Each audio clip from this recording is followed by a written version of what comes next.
ভারত ও বাংলাদেশের ঐতিহাসিক গঙ্গা জলবন্টন চুক্তির ৩০ বছর শেষ।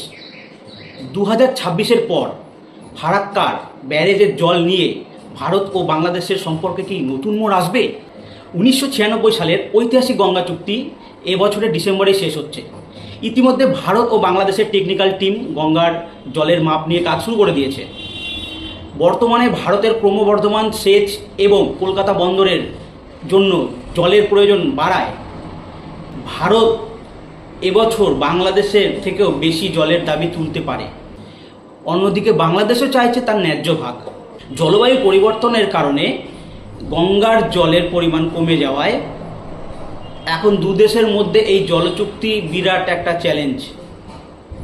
ইতিমধ্যে তিস্তা চুক্তির জট কাটেনি, তার মধ্যেই এই ভারত ও বাংলাদেশের গঙ্গার জল বন্টন চুক্তি কি নতুন মোড় নিয়ে আসবে? আপনাদের কি মনে হয় অবশ্যই জানাতে পারেন আমার কমেন্ট বক্সে। ধন্যবাদ পুরো ভিডিওটা দেখার জন্য। আর এরকম ভালো ভালো ইনফরমেটিভ ভিডিও দেখার জন্য আমার চ্যানেলটিকে অবশ্যই লাইক, কমেন্ট, শেয়ার করে পাশে থাকবেন।